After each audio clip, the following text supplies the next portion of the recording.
Tahukah kamu bahwa sebuah kota kecil bernama Poso di Sulawesi Tengah pernah menjadi pusat dari konflik sosial yang mengerikan, yang dikenal sebagai kerusuhan Poso?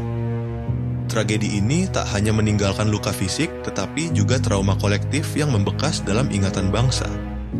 Awal mula ketegangan, pra 1998, Poso dulunya dikenal sebagai daerah yang harmonis, tempat umat Islam dan Kristen hidup berdampingan.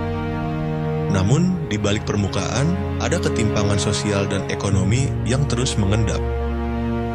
Akses terhadap sumber daya, posisi pemerintahan, dan perebutan kekuasaan lokal mulai menciptakan kecemburuan antar kelompok. Namun, bersamaan dengan itu, berbagai konflik lokal yang sebelumnya ditekan justru meledak ke permukaan. Salah satunya adalah di Poso. Kerusuhan pertama, Desember 1998 sampai 1999. Konflik pertama meletus pada 24 Desember 1998 saat perkelahian antar dua pemuda dari kelompok berbeda di Kelurahan Sayo berubah menjadi bentrokan massal. Isu agama dengan cepat menyebar, diperparah oleh hasutan dan berita hoaks yang menyulut emosi. Dalam hitungan hari, kekerasan meluas. Gereja dan masjid dibakar. Rumah-rumah dihancurkan. Warga terpaksa mengungsi, meninggalkan kampung halaman yang sudah porak-poranda.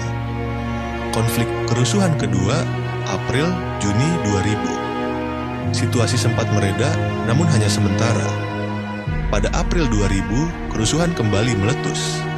Kali ini lebih terorganisir, dengan munculnya kelompok-kelompok bersenjata yang mengklaim membela komunitasnya masing-masing.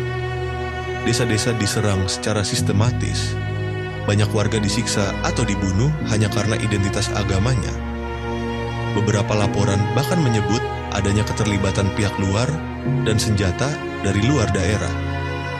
Kerusuhan ketiga dan puncak kekerasan 2001. Tahun 2001 menjadi puncak dari kekejaman. Pembantaian demi pembantaian terjadi. Salah satu peristiwa paling mengerikan adalah tragedi Sintuwu Lemba, di mana puluhan warga dibantai secara brutal. Rasa takut melumpuhkan seluruh kehidupan masyarakat Poso. Beberapa kelompok militan luar juga mulai berdatangan, memperparah situasi. Konflik yang awalnya berlatar sosial dan politik kini berubah menjadi ajang kekerasan sektarian yang penuh kebencian. Upaya perdamaian dan perjanjian Malino, Desember 2001, melihat situasi yang semakin memburuk, pemerintah pusat akhirnya turun tangan.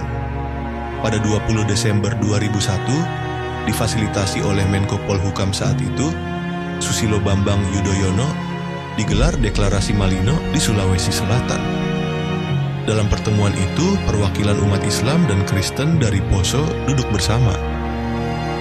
Mereka menandatangani 10 butir kesepakatan damai, termasuk penghentian kekerasan, pembentukan tim rekonsiliasi, dan pemulangan pengungsi pasca konflik dan luka yang tertinggal. Setelah 2001, situasi perlahan membaik. Pemerintah membangun kembali infrastruktur dan berbagai program rekonsiliasi digalakan. Namun, luka batin tidak mudah disembuhkan. Banyak anak-anak tumbuh dalam trauma, kehilangan orang tua, atau mengalami kekerasan langsung. Beberapa aksi terorisme di tahun-tahun berikutnya juga terkait dengan sisa-sisa konflik Poso, menandakan bahwa radikalisasi masih menjadi ancaman nyata. Kerusuhan Poso adalah peringatan kelam bahwa perbedaan suku, agama, dan latar belakang bukan alasan untuk berperang, melainkan kekayaan yang seharusnya dirawat. Bila kita tidak berhati-hati menjaga keberagaman dan keadilan sosial, bara kecil bisa menjelma menjadi api yang membakar segalanya.